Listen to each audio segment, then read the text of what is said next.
morning everyone, myself Indranil Mandal, Assistant Professor in Mechanical Engineering Department. Today I am going to present an important topic, Engine Cooling System, Part 2, related to automobile engineering and internal combustion engines. Let's start the session. Evaporative cooling system. This system is predominantly used in stationary engines.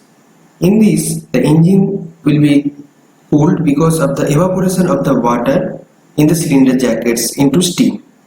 Here the advantage is taken from the high latent heat of vaporization of water by allowing it to evaporate in the cylinder jackets. If the steam is formed at a pressure above atmospheric, the temperature will be above the normal permissible temperature. This figure illustrates evaporative cooling with air-cooled condenser. In this case, water is circulated by the pump A, and when delivered to the overhead tank B, part of it boils out. The tank has a partition C. The vapor rises above the partition C, and because of the condensing action of the radiator tubes D, condensate flows into the lower tank E, from which it is picked up and returned to the tank B by the small pump F.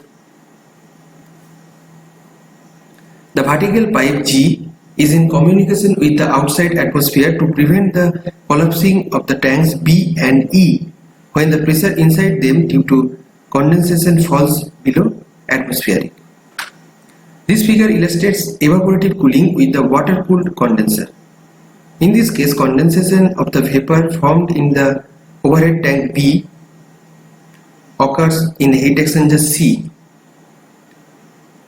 cooled by a secondary water circuit, and the water returns to B by gravity. The pump A circulates the cooling water to the engine, and the heated water from the engine is delivered to tank B, thereby the circulation is maintained. This is all about evaporative cooling system. Pressure cooling system. The rate of heat transfer depends upon the temperature difference between the two mediums, the area of exposed surface, and the conductivity of materials. In case of radiators, in order to reduce the size of radiator, it is proposed to seal the cooling system from the atmosphere and to allow a certain amount of pressure to build up in the system, so that the advantage may be taken of the fact that the temperature of the boiling point of water increases as the pressure increases. In pressure cooling system, moderate pressures, say up to 2 bar, are commonly used. As shown in this figure, a cap is fitted with 2 valves, a safety valve which is loaded by a compression spring, and a vacuum valve. When the coolant is cold, both valves are shut, but as the engine warms up, the coolant temperature rises until it reaches a certain preset value corresponding to the desired pressure when the safety valve opens. But if the coolant temperature falls during the engine operation, the valve will close again until the temperature again rises to the equivalent pressure value. When the engine is switched off and the coolant cools down, vacuum begins to form in the cooling system, but when the internal pressure falls below atmospheric, the vacuum valve is opened by the higher outside pressure, and the cooling system then attains atmospheric pressure. A safety device is incorporated in the filler cap so that if an attempt is made to unscrew it while the system is under pressure, the first movement of the cap at once relieves the pressure and thus prevents the emission of scalding steam or the blowing of the cap due to higher internal pressure. Air-cooled system. In an air-cooled system, a current of air is made to flow past the outside of the cylinder barrel, outer surface area of which has been considerably increased by providing cooling fins. This method will increase the rate of cooling. Application of air-cooled system. This method is mainly applicable to engines in motorcycles, small cars, airplanes and combat tanks, where motion of vehicle gives a good velocity to cool the engine. In bigger units, a circulating fan is also used. In addition to these engines, air cooling is also used in some small stationary engines. The value of heat transfer coefficient between metal and air is appreciably low. As a result of this, the cylinder wall temperatures of the air-cooled cylinders are considerably higher than those of water-cooled type. In order to lower the cylinder wall temperature, the area of the outside surface which directly dissipates heat to the atmosphere must be sufficiently high.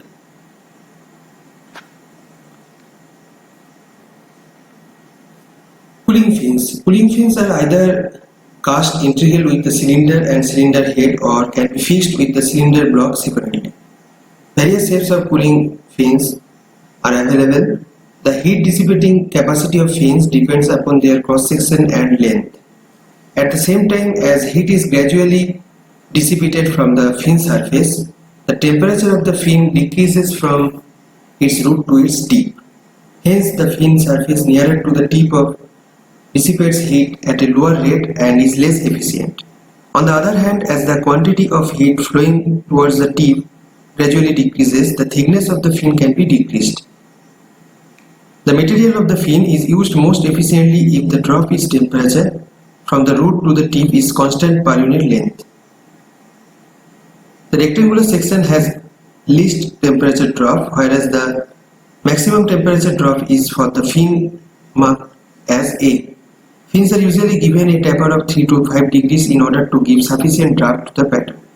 The tip is made 0.5 to 1.25 mm thick and a clearance of 2.5 to 5 mm is allowed at the root. The fins are made 25 to 50 mm long. Too close spacing of the fins is undesirable as mutual interference of the boundary layers of adjacent layers restricts the airflow and results in smaller quantity of heat dissipated. Baffles. The rate of heat transfer from the cylinder walls can be substantially increased by using baffles which force the air through the space between the fins.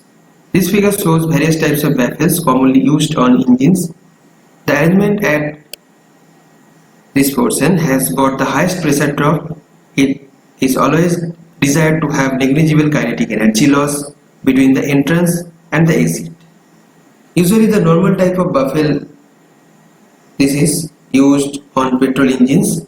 The arrangement this type for minimizing the kinetic energy loss is shown with a well-rounded entrance to reduce the entrance loss and an exit section that will transform the velocity head into pressure head and thus decrease the pressure drop.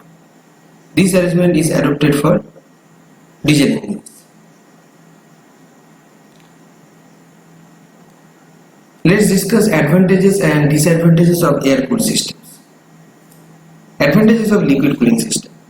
Compact design of engines with appreciably smaller frontal area is possible. The fuel consumption of high compression liquid cooled engines are rather lower than the air-cooled ones.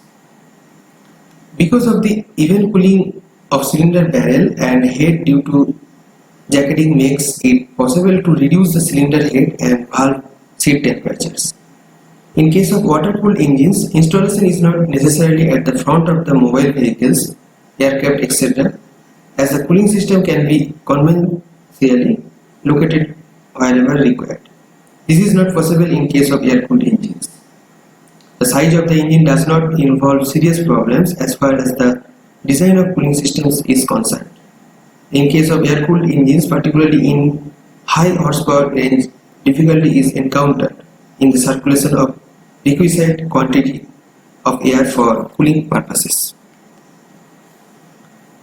What are the main disadvantages? Comparatively, it is less efficient. It is used in aeroplanes and motorcycle engines where the engines are exposed to air directly. What are the main limitations?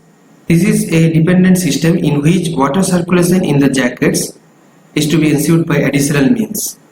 Power absorbed by the pump for water circulation is considerable and this affects the power output of the engine. In the event of failure of the cooling system, serious damage may be caused to the engine. Cost of the system is considerably high. System requires considerable maintenance of its various types. I have told you earlier the main advantages and disadvantages of water-cooled system. Advantages are uniform cooling of cylinder, cylinder head and valves. Specific fuel consumption of engine improves by using water cooling system. If we employ water cooling system, then engine need not to be provided at the front end of the moving vehicle. Engine is less noisy as compared with air-cooled engines as it has water for damping noise. What are the main disadvantages of water-cooled systems? It depends upon the supply of water. The water pump which circulates water absorbs considerable power. If the water cooling system fails, then it will result in severe damage of engine. It depends upon the supply of water. The water pump which circulates water absorbs considerable power. If the water cooling system fails, then it will result in severe damage of engine. And the water cooling system is costlier as it has more number of parts. Also, it requires more maintenance and care for its parts. From this video lecture, you will get knowledge about evaporative cooling system, pressure cooling system, air cooled system and their applications, cooling fins and baffles. You also acquire knowledge about the comparison of liquid and air cooling systems, what are the main advantages of liquid cooling systems and their limitations, and also advantages of air cooling system and their limitations. If you want to get more videos, please like and subscribe my channel and stay connected. Thank you very much.